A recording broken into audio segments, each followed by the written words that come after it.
Quisiera que, por favor, nosotros en este momento abriéramos nuestras Biblias en el libro de Santiago, capítulo 4. Santiago, capítulo 4. Santiago, capítulo 4, versículos 4 y 5. Oh almas adúlteras, ¿no sabéis que la amistad del mundo es enemistad contra Dios? Cualquiera pues que quiere ser amigo del mundo se constituye enemigo de Dios. ¿O pensáis que la Escritura dice en vano, el Espíritu que Él ha hecho morar en nosotros nos anhela celosamente? Vamos a orar.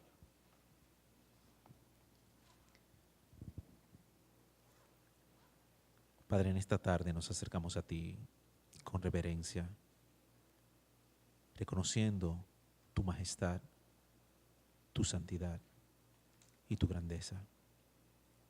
A ti clamamos en esta hora implorando que desde lo alto desates espíritu de sabiduría, revelación, ciencia y entendimiento.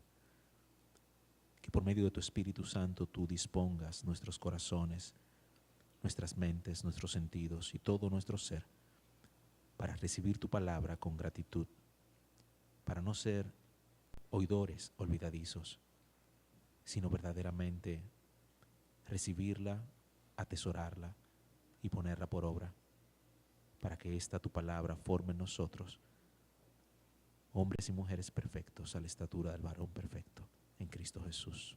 Amén. El domingo pasado tuvimos el primer estudio acerca de este tema, el mundo, Cristo Jesús y los cristianos. Hoy vamos a ver, bajo este título general, este tema. Es imposible ser amigo de Dios y al mismo tiempo ser amigo del mundo. Es imposible ser amigo de Dios y ser amigo del mundo. Antes de estudiar esta declaración, este versículo que hemos leído, yo debo hacer un resumen de los puntos claves que vimos el domingo pasado para refrescar y afirmar lo que el Señor nos quiere enseñar, porque si no estamos hoy con esos puntos claros, va a ser muy difícil conectar la serie, la secuencia de lo que Dios nos quiere enseñar.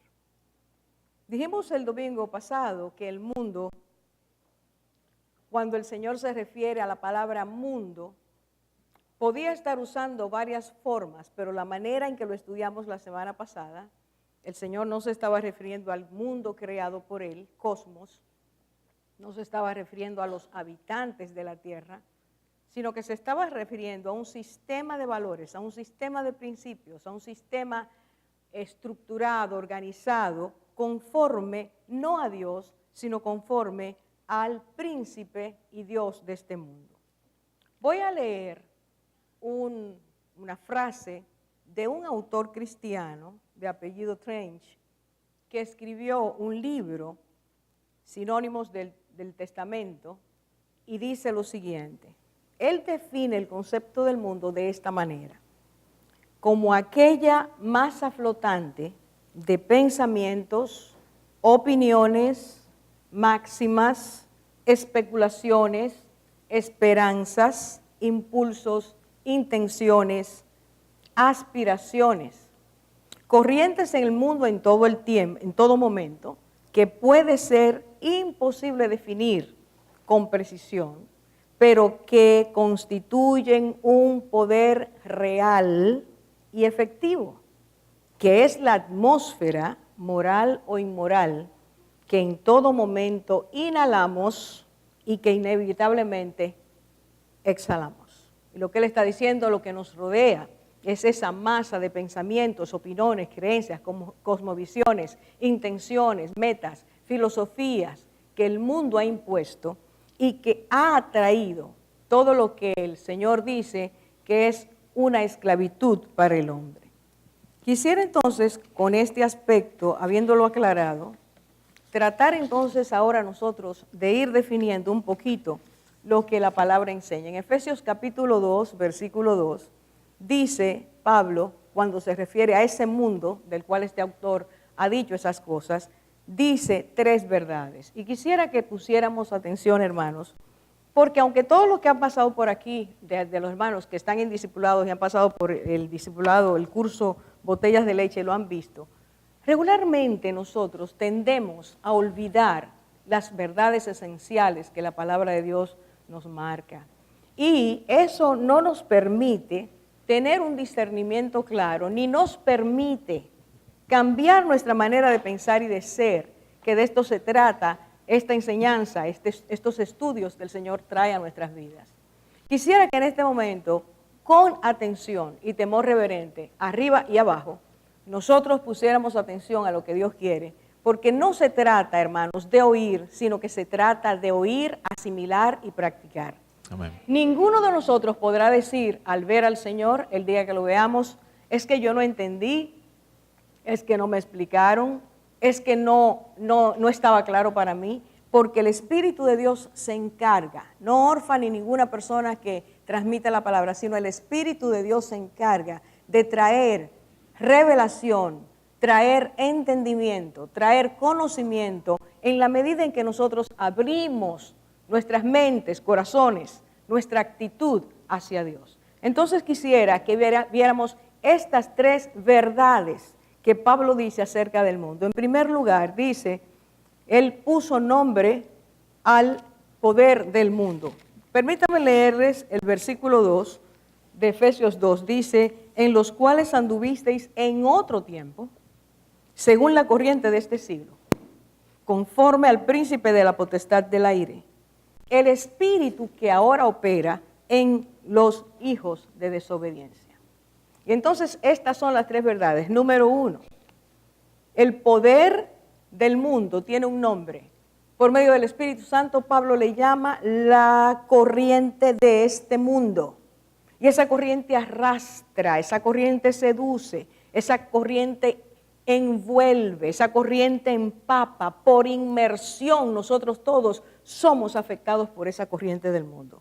Segundo, Pablo señala la naturaleza y el dominio del que maneja esa corriente. Esa corriente, esa masa, como decía este autor Trench, no es algo incorpóreo, no es algo que no tiene una mente que está detrás, sino que tiene quien la gobierna, quien la maneja. Y Pablo dice, conforme al príncipe de la potestad del aire, el espíritu, escuche bien, en presente, que ahora opera. El espíritu que ahora opera. Un ser espiritual opera, maneja. Es el que está encargado de hacer que esa corriente nos envuelva a todos. Y por último, Pablo dice, ¿quiénes están bajo ese dominio? Dice, opera ahora en los hijos de desobediencia. No se olvide de esa palabra. Opera en los hijos de desobediencia. ¿Quiénes son los hijos de desobediencia? Los que no obedecen. Es muy claro. Pero ¿a quién hay que obedecer? A Dios. Así que dice que el enemigo tiene una autoridad real sobre aquellos que oyendo no obedecen, permanecen haciendo su voluntad, viven bajo los deseos de esa corriente, alimentan esa corriente. Y aún, escúcheme bien, aun cuando nos llamemos cristianos, si estamos caminando así, si estamos desobedeciendo lo que Dios nos dice, para Dios no somos sus hijos. Para Dios somos hijos de desobediencia. Así que pongamos atención a esto para que Dios nos ayude a desenmascarar de nosotros mismos qué cosas todavía en nuestra mente, en nuestras actitudes, en nuestras emociones y comportamientos están haciendo daño a nuestras vidas. El domingo pasado vimos también que el Señor desenmascaró, le quitó el antifaz a lo que hay en el mundo o lo que tiene el mundo. Dijo que hay un príncipe y un Dios de este mundo. Y entonces, permítame esta noche añadir lo que no dije la semana pasada, solo para que estemos más empapados de este asunto. Dice allí que este príncipe, dice el Señor, sale de él, este príncipe es mentiroso. Juan 8:44. Y ahí mismo dice que es homicida y que es ladrón. Escúcheme bien. el que gobierna esta corriente es ladrón, es homicida y es mentiroso. Si es mentiroso, es capaz de engañar a cualquiera. Si es ladrón, arrebata y quita lo que el Señor nos ha dado. Si es homicida, está dispuesto a matar, está dispuesto a asesinar todas las almas que él pueda. No estamos hablando solo de lo físico, es lo espiritual. Y entonces el Señor añadió, en Juan 10:10, vuelve a recalcarlo, estas cosas, que él es ladrón y viene a hacer estas cosas, y dice que es destructor del alma. ¿Por qué es destructor del alma? Porque él destruye. Él nos quita la capacidad de nosotros creerle a Dios. Nos quita la capacidad de entender que Él es el homicida y el ladrón. Pero el Señor dice en Lucas 8:12, cuando interpreta la parábola del sembrador, Él dijo que el diablo arrebata la palabra. Es un arrebatador de la palabra. Usted la está oyendo ahora. No sé cuántos minutos le va a quedar después que salga de aquí. Y esa forma de quitarnos la memoria es uno de los elementos claves para que nosotros no cambiemos nuestra manera de ser, para que nosotros sigamos siendo parte de un mundo que si ya Cristo vino a nuestras vidas, no debemos pertenecer a Él. Él arrebata la palabra. Y dice que además, dice el Señor ahí, que Él es un creador de incrédulos. Dice, para que no crean. El objetivo de que usted oiga la palabra y no se acuerde de ella es para que usted no crea en Dios, para que usted no crea en la palabra de Dios. Y el tercer elemento dice que continuamente se mantiene obstaculizando la salvación. Dice para que no crean y se salven. Así que Él obstruye, Él quita, Él arrebata, Él deforma. Él no permite que la persona que ha sido creada por Dios tenga un encuentro con Dios, se identifique con su Dios creador y no llegue a conocer a ese Dios salvador. Dijimos también que hay poderes que este Dios y príncipe del mundo ha hecho, poderes espirituales, los llamó el Espíritu Santo por medio de Pablo, potestades, principados, gobernadores de las tinieblas, huestes espirituales de maldad, Efesios 6:2. También hay poderes de tipo económico, religioso, legislativo, político, que el enemigo mueve a su favor.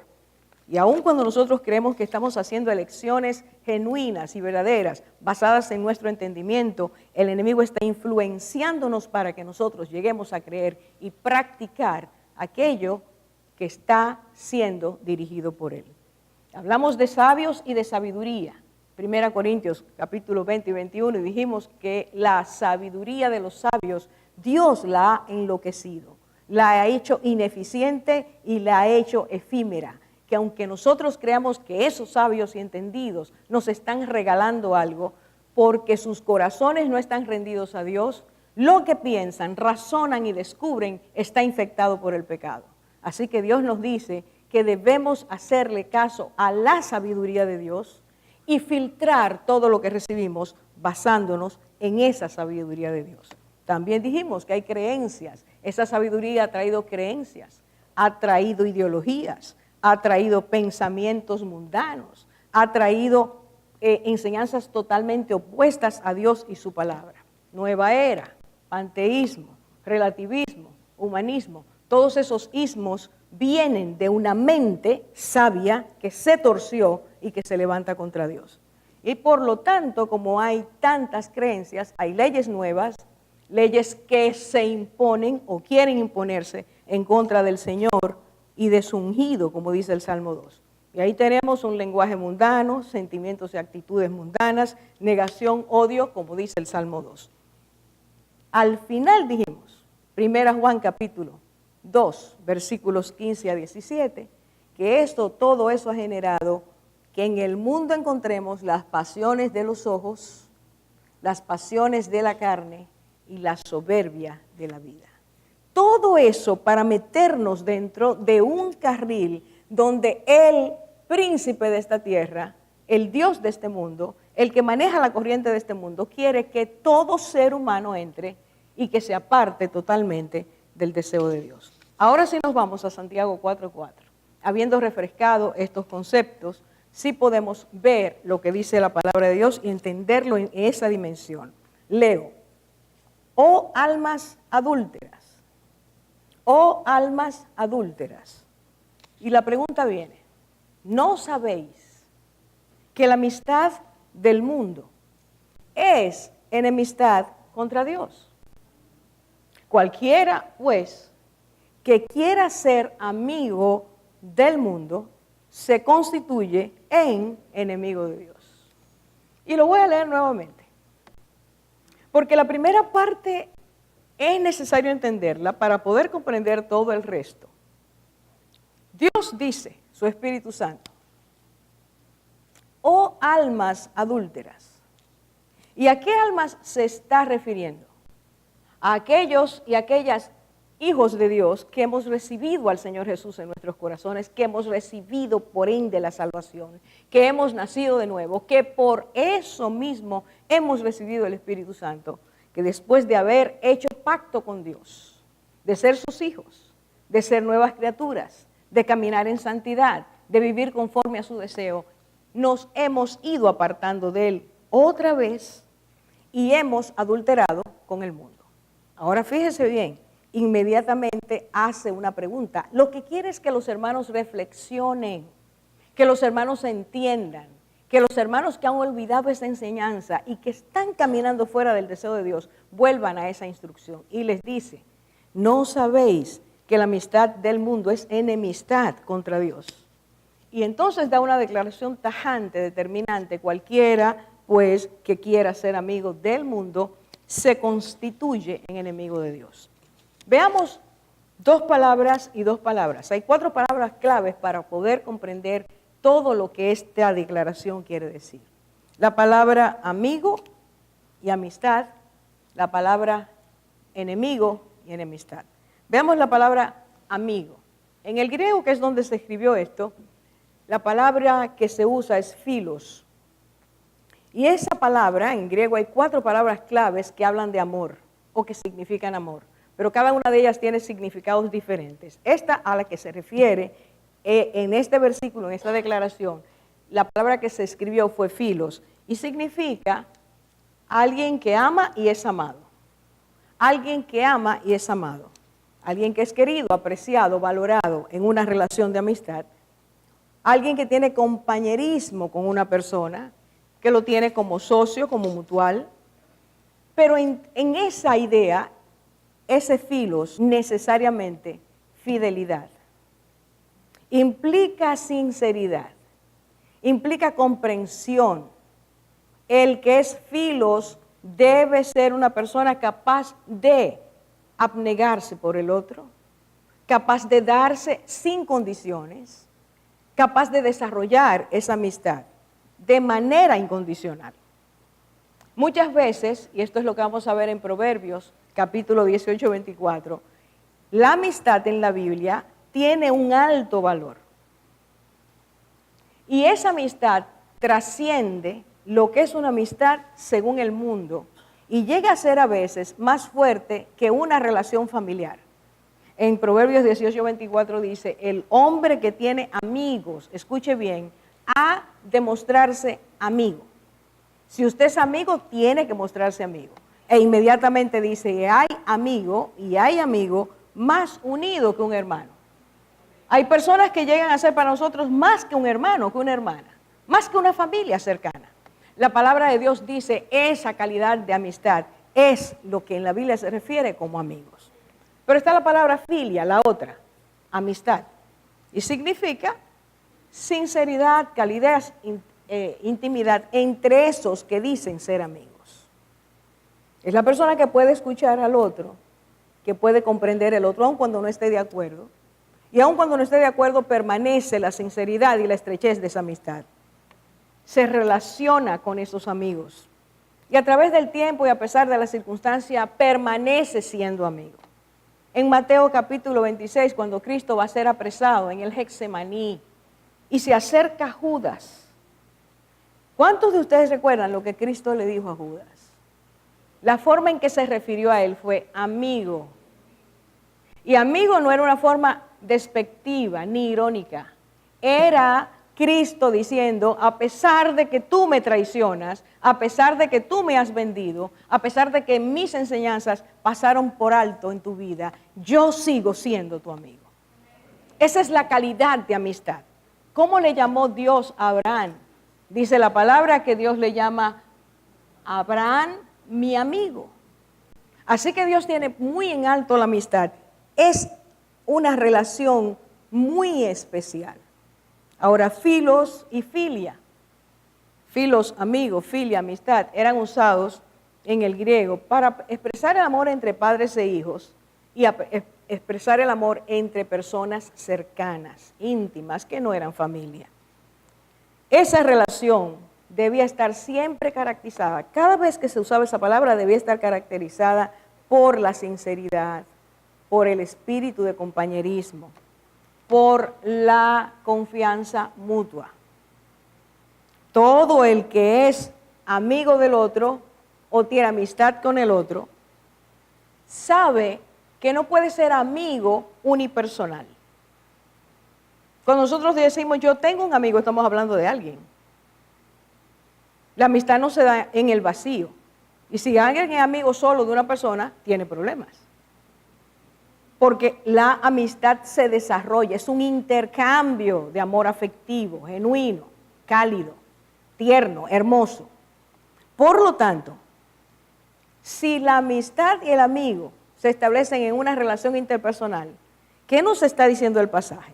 Pero antes de ir para allá, veamos las otras dos palabras contrarias. Enemigo y enemistad. Fíjense que en esas palabras aparecen una y otra en oposición.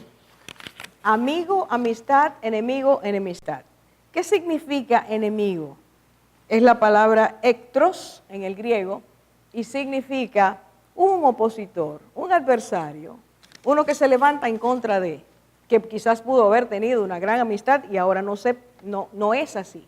O que aparenta tener amistad, pero, como decía David, sus palabras parecían dulces como mantequilla, suaves como mantequilla, pero en el fondo había guerra. Personas que parecen ser amigas, pero son enemigos, de hecho. Ectra es la palabra que significa enemistad. Y por supuesto, se refiere a la relación que se rompió, que se dañó, que se distanció, una relación que parece no tener reconciliación, que se produce entre personas. Ahora, vamos a la declaración de Santiago. Y aquí dice, amigo es lo contrario de enemigo, y Dios es lo contrario ¿a qué? Al mundo. Al mundo. Dios es lo contrario al mundo. Dios está en oposición al mundo y el mundo, el sistema, está en oposición a Dios. Ser amigo del mundo es amar al mundo. Ser parte del mundo es estar de acuerdo en una amistad íntima y cercana, en una amistad confidente. Ser amigo del mundo es haber desarrollado una confianza recíproca. Déjenme decirle esto de esta manera. El mundo espera que los que le aman, los que aman al mundo y su corriente, esté de acuerdo con sus pensamientos, con sus estilos de vida, con su manera de ser, con las metas que el mundo se establece como válidas, con sus creencias. El mundo espera que quien es amigo del mundo esté de acuerdo y confíe en lo que el mundo ofrece. Por lo tanto, cualquier modalidad en el futuro, aquellos que son amigos del mundo la van a asumir porque son amigos del mundo. Hermanos, ¿estamos aquí? Si yo creo en el mundo hoy y amo lo que el mundo me ofrece, cuando el mundo cambie, gire, no importa la dirección que tome, voy a seguir porque confío en que el mundo está estableciendo los valores y las metas correctas. ¿Se comprendió? Por lo tanto, la palabra del Señor está diciendo que el mundo ha cambiado tanto durante ese gobierno del maligno, que los que hemos crecido en ese mundo hemos asumido y absorbido que eso que nosotros hemos visto desde pequeños es lo natural. Hemos creído, hemos depositado nuestra fe en lo que el mundo nos enseña. No hemos confrontado al mundo, sino que hemos sido sumergidos en esas creencias, en esos estilos, en esa manera de pensar, que ya lo asumimos como verdadero. Si usted sigue mirando, la palabra de Dios dice en Efesios 2:3, al hablar de la corriente y los hijos de desobediencia, dice, entre los cuales también nosotros vivíamos en otro tiempo en los deseos, atención, en los deseos de nuestra carne, haciendo la voluntad de la carne y los pensamientos. Y éramos por naturaleza hijos de ira, lo mismo que los demás. Antes, levánteme la mano, por favor, los que de verdad son cristianos aquí. Por favor. Bueno, hay una gran cantidad aquí de verdaderos cristianos. Lo están diciendo ustedes, ¿eh? Y eso quiere decir que ustedes tuvieron un encuentro, tuvimos un encuentro real con Jesucristo. Somos cristianos porque lo aceptamos y lo recibimos. Lo aceptamos como Salvador. Y su deseo es que llegue a ser en nuestras vidas el Señor. Todavía estamos muchos en ese proceso, todavía no nos hemos rendido totalmente. Pero ese es el deseo de Dios. Salvación implica recibir perdón de pecados, recibir salvación y caminar conforme al deseo de Dios, ir hacia la santidad. Ahora bien, puesto que nosotros ahora somos hijos de Dios, aquí la palabra de Dios dice que antes de ser hijos de Dios, nosotros éramos hijos de ira. ¿Y por qué dice la palabra que éramos hijos de ira? Porque éramos hijos de desobediencia. Porque vivíamos conforme a los estamentos, principios, valores, entre comillas, del mundo. Eso era lo normal para nosotros. Llevarnos a una persona de encuentro, eso no era nada, nos reíamos. Hacer cualquier cosa que el mundo hace, eso es lo normal. Y mientras más normal usted hace, usted se cree, más cosas malas hace. Para estar en la onda. Porque usted no puede dejar de ser normal, usted tiene que ser normal. Cuando Cristo viene y choca con nuestras creencias y nuestras vidas y nuestra manera de ser, empieza a enseñarnos todo lo contrario. Hemos escuchado su voz, su palabra nos ha alumbrado y Él nos da la garantía de que el Espíritu Santo va a estar en nuestras vidas. Gloria a Dios por eso. El Espíritu viene a vivir a nosotros. El Espíritu de Dios viene a vivir a nosotros. Y el Espíritu es la garantía de la transformación. Hermanos, usted y yo, lo he dicho muchas veces, no estamos salvos, no hemos sido salvados para permanecer iguales. Dios espera un cambio. Dios espera que lo dejemos que nos cambie. Hay cuánta gente amargada en la vida por pensar como piensa. Cuánta gente cayendo en depresión por pensar como piensa. Cuánta gente viviendo en total desesperación por pensar como piensa. ¿Qué es lo que Dios hace al venir Cristo? Nos empieza a cambiar para que nosotros no vivamos conforme a los pensamientos del mundo, sino conforme, tomando la forma de Dios, su palabra y sus pensamientos. Y entonces, esa nueva persona es llamada por el Señor a ese proceso de confrontación. Aquí está el mundo y lo que me enseña, lo que yo aprendí, lo que yo asumí, y aquí está el Señor diciéndome por medio de su Espíritu todo el tiempo, así no es que yo quiero que tú pienses. Eso no es lo que yo quiero para tu vida. Y entonces, el que antes robaba, empieza a sentir molestia cuando lo quiere volver a hacer. Si le hace caso al Espíritu Santo, se da cuenta que ya no puede robar más.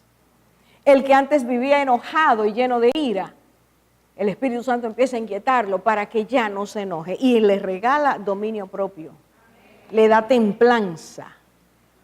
Y el que antes vivía en las pasiones de la carne y de los pensamientos, empieza a notar que alguien está transformando su vida porque ahora refleja santidad. Y se da cuenta que sus amigos ahora le dicen, pero tú sí estás raro o rara. ¿Y qué es lo que a ti te pasa? ¿Y por qué ya a ti te molesta? Notamos que te molesta cuando nosotros hacemos chistes raros. El mundo no le llama chistes raros, le llama chistes buenos. Y ya el Espíritu Santo empieza a molestar, a ser molestado con eso. Y empezamos a cambiar. Y el que antes hacía negocios bajo la ley del soborno y la corrupción, empieza a darse cuenta que no puede hacerlos. Que hay algo que lo hace sentir mal. Que le pesa cambiar las facturas, que le pesa tener doble contabilidad, que le pesa. ¿Quién está poniendo eso en su vida? El Espíritu Santo. Está llevándolo a transformación y confrontación con el mundo que le enseñó que así es que se hace. Y en lugar de canciones paganas que exaltan la carnalidad, la sensualidad, la infidelidad, el odio, y que ponen en nosotros una malicia, el Señor cambia de tal manera eso que pone alabanza en nuestros labios, canción nueva dirigida a Dios. Todo cambia en la medida en que nosotros permitimos que el Espíritu lo haga. Y Dios entonces cambia gente injusta en personas justas, guardadoras de verdades. Y esa palabra, guardadora de verdades, aplíquela ahora a su vida. Hemos sido llamados por Dios a ser guardadores de verdades. Y para usted guardar una verdad, usted tiene que conocer la verdad.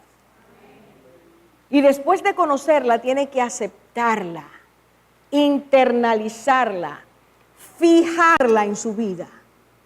Y luego de fijarla, él tiene que empezar a practicarla. Y después de practicarla y ser algo que salga, que surja de manera natural, no ficticia, natural, en toda circunstancia, en todo momento, entonces usted puede defenderla. Cristo empieza diciendo, ustedes conocerán la verdad y la verdad los llevará a la libertad, los hará libres. Porque la verdad es la que hace libres, la mentira esclaviza, la mentira deforma, la mentira trastorna el ser y nos desajusta. Y este mundo está dirigido por un mentiroso. ¿Está usted cayendo ahora? El mentiroso, homicida, engañador es el que dirige este mundo. Cuando venimos a Cristo, Él dice, conocerás la verdad. ¿Y quién es la verdad? Es Cristo. Y por lo tanto Él dice, si el Hijo os libertare, la verdad, seréis verdaderamente libres. Y verdaderamente libres quiere decir, aunque tú fuiste atado por X cosas, hoy yo te doy la libertad. Hoy tú caminas en mi libertad. Hoy yo abro las cárceles de tu vida, las fortalezas de tu pensamiento, esa manera enquistada de seguir pensando lo mismo, esa manera obsesiva de volver al mismo. Dios la rompe por medio de la libertad que nos da la verdad. ¿Y qué pasa entonces? Que empezamos a entender que el mundo, como lo aprendimos, no es un mundo verdadero, que es ficticio, que no trasciende, que se apaga, que se va, que no permanece, que cambia sus éxitos y normas de éxito de un día para otro, que lo que hoy parecía bueno ya mañana no lo es. Y entonces empezamos a aprender que debemos caminar conforme al Señor. Yo quiero poner algunos ejemplos de que el Señor nos pide que querramos cambiar, dejar al Espíritu Santo que cambie la mente carnal a una mente espiritual, la mente mundana a una mente espiritual. Miren, si tú y yo vamos caminando bien y nos descuidamos y no alimentamos el Espíritu, nos va a pasar lo que le pasó a esta iglesia. El Señor le dice a la iglesia de la Odisea, yo conozco tus obras. Apocalipsis 3:15. Yo conozco tus obras. Yo conozco lo que tú haces. Yo conozco lo que tú piensas. Yo conozco quién eres. Y le dice que ni eres frío ni caliente. Eran cristianos indefinidos. Eran cristianos no fríos ni calientes. Eran tibios. Tenían una temperatura incómoda, indefinida. Y Dios les dice, porque no eres frío ni caliente, lo que tú provocas en mí es náuseas. Y te vomitaré de mi boca. Escucha, hermanos, no se puede ser frío ni tibio. El cristiano ha sido llamado a ser caliente. Pero aquí esta noche hay gente tibia. Mire, yo no puedo ver el corazón, pero yo le voy a decir por qué ahora mismo yo puedo hacer ese diagnóstico. Porque cuando tú recibes de parte de Dios una verdad, lo natural es que tú digas, amén.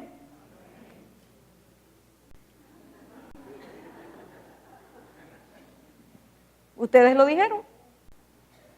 El cristiano caliente está de acuerdo con la palabra de Dios. Y Cristo decía amén y amén. Y volvía y decía desierto y desierto, amén y amén. Búsquenlo en los evangelios. Porque la palabra de Dios tiene que despertar en nosotros eso, la presteza en aquello que es verdad. Guardadores de verdades, identificados con la verdad, que le decimos al Señor, sí, amén, se ha hecho tu voluntad, tu palabra yo la tomo, tu palabra yo la absorbo. Entonces cuando la palabra de Dios viene a mi vida, me emociona. Escuche, llega la palabra, convence mi espíritu y mi alma responde a eso. No es que llega mi alma y entonces responde mi espíritu, no es lo contrario. Toca mi espíritu.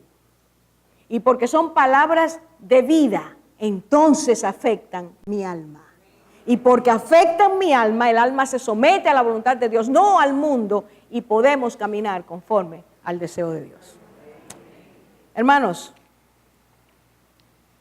si no se alimenta el espíritu, entonces se va a alimentar la carne. Porque no hay neutralidad. ¿Me hago entender? Y entonces dice 1 Corintios 3:3, pues todavía sois carnales. Pues habiendo celos y contienda entre vosotros, no sois carnales, y escucha esta partecita, y andáis como hombres. No lo oyeron. No sois carnales y andáis como hombres. ¿Y usted y yo qué somos?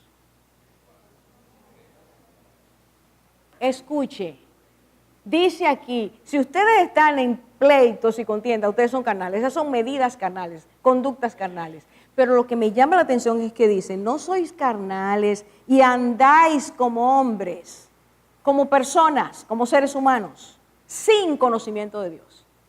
Así que pasa algo cuando Cristo viene a la vida, porque ya Dios no nos ve como simples hombres y mujeres, nos ve como hijos de Dios.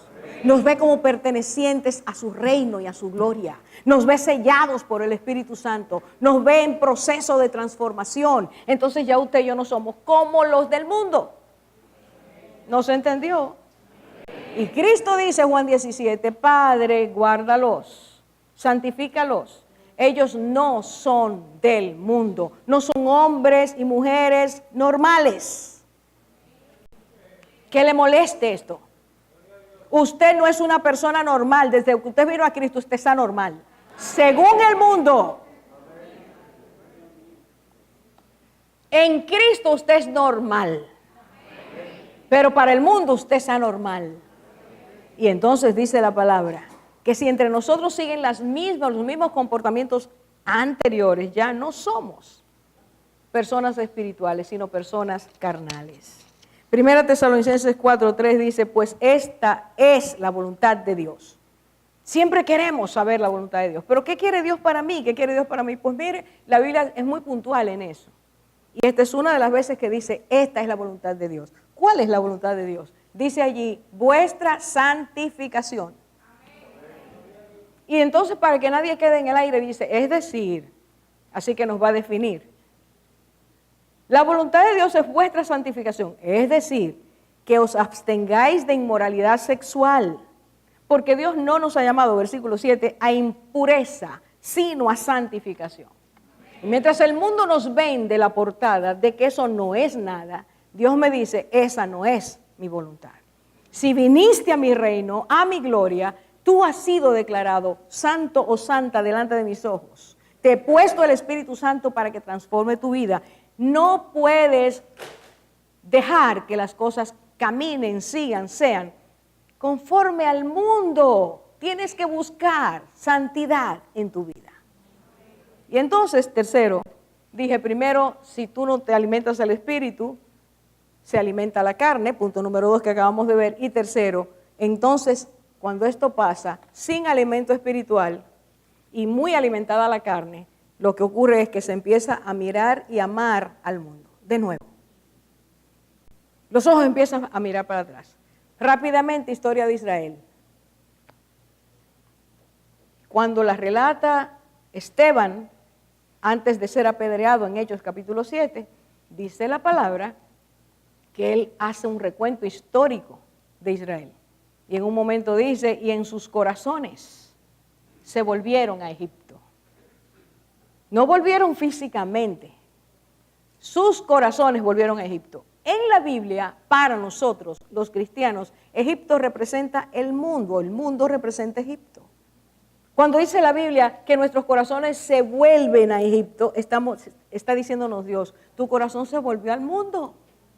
Te sientas en la iglesia, adoras, alabas, participas en los ministerios que el Señor te ha puesto, pero tu corazón está en el mundo.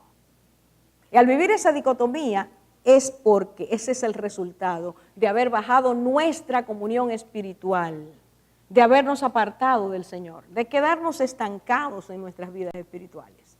Porque tiene que ser alimentada. La vida cristiana es dinámica, no es pasiva, es dinámica. Dios vino a transformar, hermanos. Y entonces, ¿qué pasó? Que le pasa lo que ocurrió en 2 Timoteo 4:10 que relata Pablo.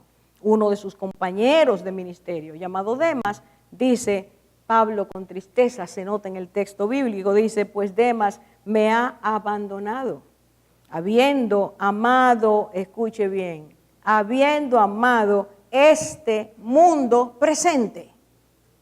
Y el que ama el mundo presente, dice Efesios 2, que esa persona está bajo la autoridad ¿de quién? Del príncipe de este mundo. Por lo tanto, hermanos, vayamos ahora a la segunda parte del texto de Santiago 4:4. Cualquiera que quiera ser amigo del mundo, se constituye en enemigo de Dios. Cualquiera, pues, y al decir cualquiera quiere decir cualquiera. Cualquier cristiano que quiera ser amigo del mundo. Entonces quiero que usted mire la palabra quiera. Quiera quiere decir tome la decisión. Su voluntad la comprometa con el mundo. Cualquiera que quiere ser amigo del mundo se constituye en enemigo de Dios. Porque no se puede ser amigo de Dios y amigo del mundo.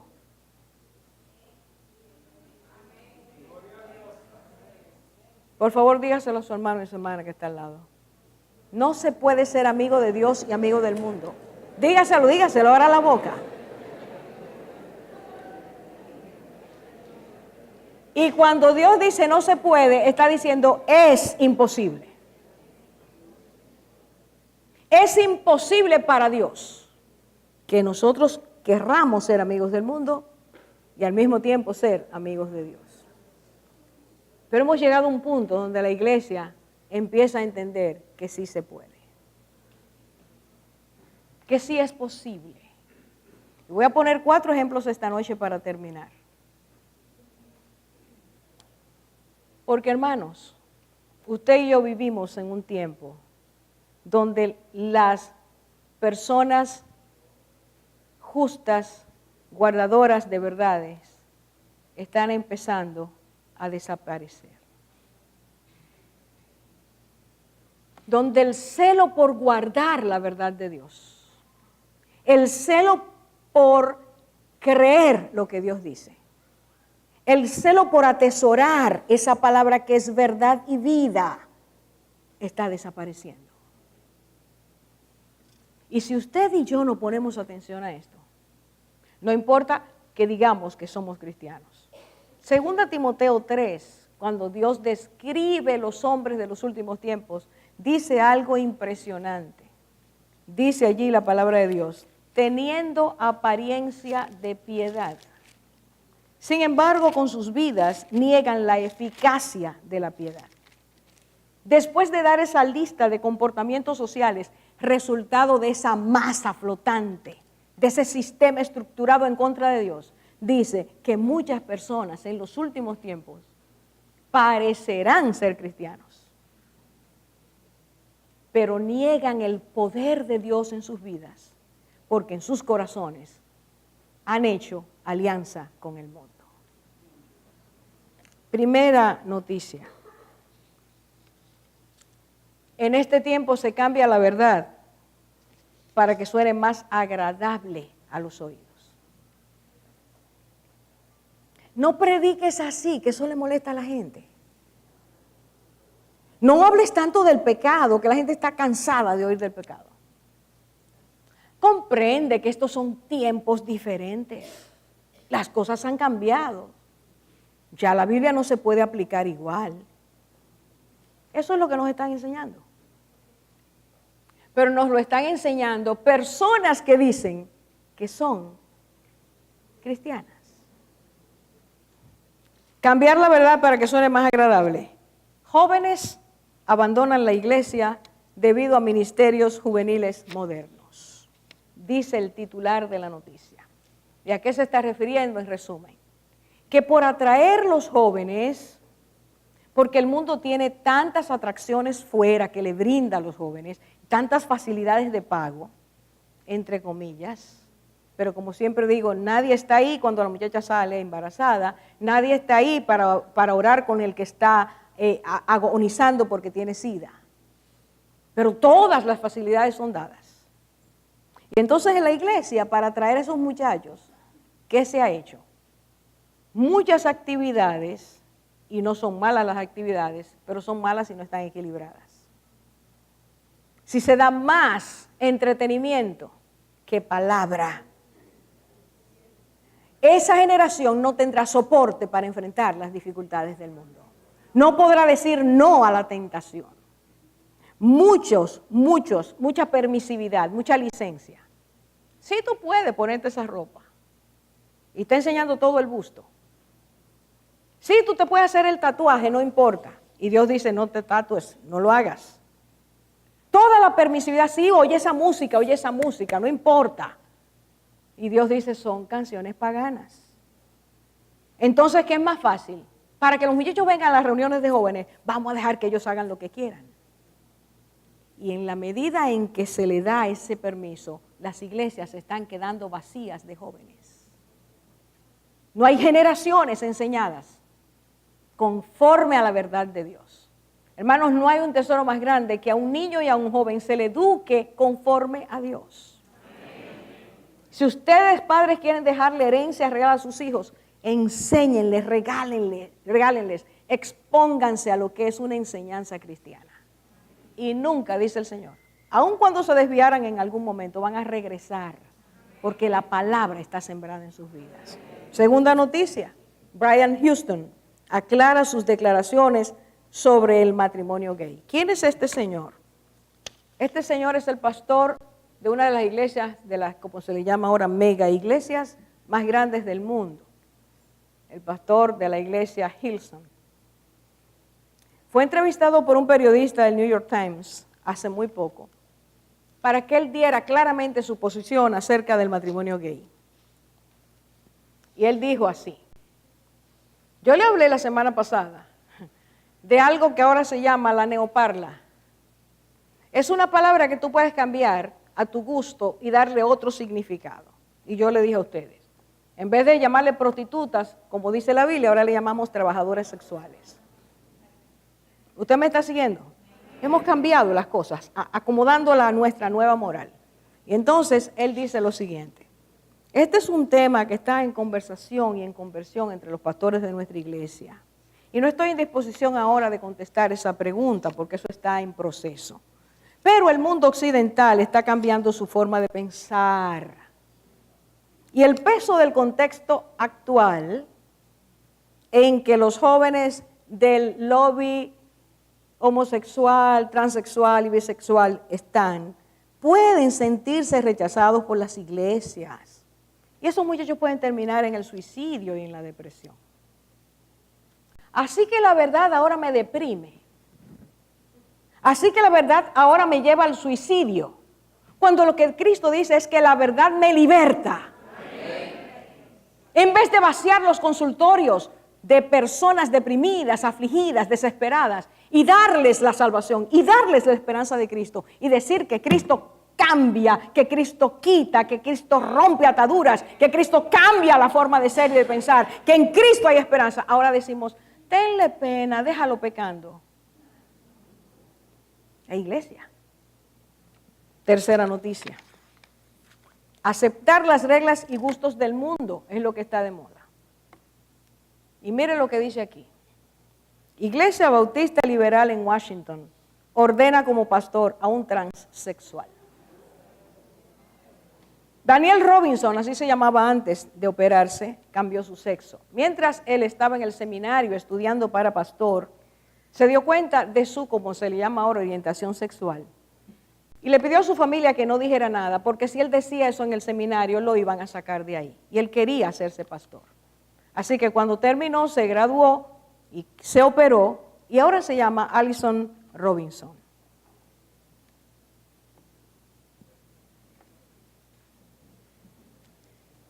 La iglesia le ha encargado que sea consejero y predicador.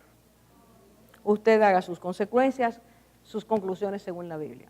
Última noticia. Ateísmo sexual. Los datos de noviazgo cristiano bajo un estudio revelan un mal espiritual más profundo. ¿Y qué quiere decir? Quiere decir eso.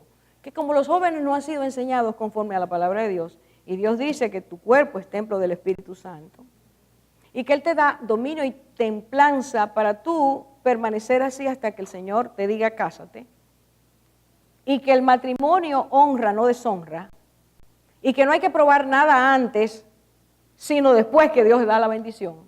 Entonces, esos jóvenes están copiando el modelo del mundo. Y entre las iglesias cristianas, muchísimos muchachos y muchísimas personas adultas están teniendo relaciones sexuales para probar. Hemos llegado al punto que la palabra dijo, apostasía.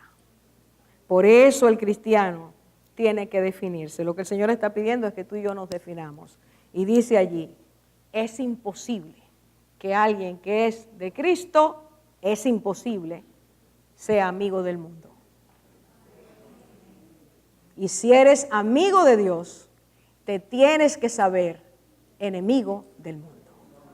Escuche bien, no de las personas del mundo, sino del sistema de pensamiento. No hay compatibilidad, no puede haber, porque del mundo nos sacó el Señor, para eso vino a morir, para que tú y yo tengamos una forma diferente de pensar, entender y hacer las cosas. Dice la Biblia claramente. ¿Usted quiere leerlo conmigo, por favor? 1 Corintios capítulo 6, y de esta manera terminamos esta parte.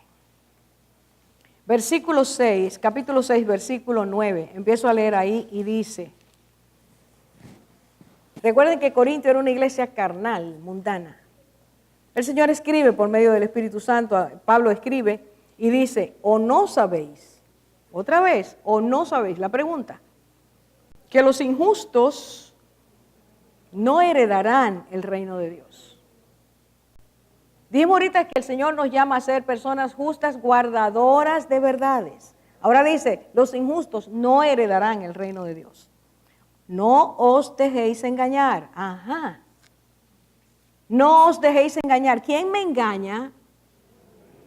Pero ustedes no están aquí. ¿Quién me engaña? ¿Quién es el príncipe de este mundo? Un engañador, un mentiroso. Dice, no os dejéis engañar. Empieza la lista. Ni los inmorales, ni los idólatras, ni los adúlteros, ni los afeminados, ni los homosexuales, ni los ladrones, ni los avaros, ni los borrachos, ni los difamadores, ni los estafadores heredarán el reino de Dios. Y ahora mire qué precioso esto. Aquí está el grito de victoria. Versículo 11 dice, y esto erais algunos de vosotros. Las iglesias están llenas de esos comportamientos, de personas que éramos así. Pero dice, erais, ya no son. Esto erais algunos, pero ahora ustedes han sido lavados. Pero fuisteis lavados, pero fuisteis santificados, pero fuisteis justificados en el nombre del Señor Jesucristo y en el Espíritu de nuestro Dios. ¡Gloria a Dios! Ya no somos, hermanos.